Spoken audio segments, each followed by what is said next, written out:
পথশ্রী রাস্তাশ্রী 4-এ প্রায় 50 কোটি টাকার উপর রাস্তা এই দাসপুর 1 আর 2 যে 20টা অঞ্চল রয়েছে আমাদের মামাটি মানুষের সরকার দিয়েছে।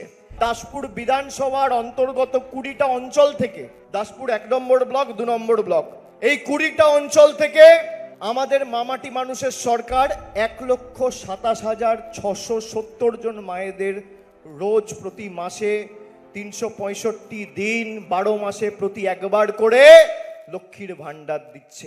1,27,670 জন মহিলা লক্ষ্মীর ভান্ডার পাচ্ছেন খালি দাসপুর থেকে।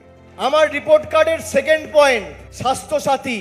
অনেকে রয়েছেন যারা হয়তো ভোটার হয়নি, 18 বছরের নিচে বয়স হলে ভোট দিতে পারেন না, কিন্তু দাসপুরে প্রায় 4,40,000 লোকেরা, ছোট বড় প্রবীণ নবীন সবাই বিনামূল্যে স্বাস্থ্যসাথীর সুযোগ সুবিধা পেয়েছে এবং কোনো না কোনো ভাবে গত 5 বছরে 4,40,000 লোক উপকৃত হয়েছে খালি এই দাসপুর বিধানসভা থেকে।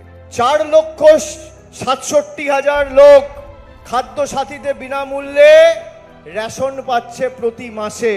বাংলা আবাস যোজনায় আমি 10 বছর 12 বছরের রিপোর্ট দিচ্ছি না, খালি গত 2 বছরে 2024 আর 2025 এই 2 বছরে 13,901 জন প্রকৃত প্রাপকের মাথার উপর ছাদের ব্যবস্থা করেছে মমতা ব্যানার্জির সরকার। এখানে 10 পয়সার অবদান নরেন্দ্র মোদীর সরকারের নেই। রূপশ্রী প্রকল্প প্রায় 9,000-এর বেশি বোনেরা উপকৃত হয়েছে। কৃষক বন্ধু 1,25,210 জন এর উপকার পেয়েছেন। যুবসাথী, যারা গালাগালি দিত মমতা ব্যানার্জিকে, লাইনে দাঁড়িয়ে এখন যুবসাথীর ফর্ম ফিল আপ করেছে।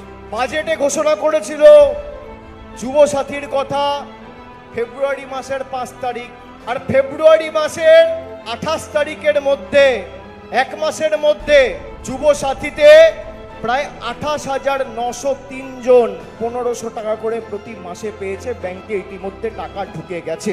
কন্যাশ্রী K1 K2 মিলিয়ে প্রায় 1,78,000 খালি দাসপুর থেকে উপকৃত হয়েছে। বিজেপিকে বলুন, বিজেপির তথ্য পরিসংখ্যানটা নিয়ে এসে রিপোর্ট কার্ডটা মানুষের সামনে উপস্থাপিত করতে পারবে।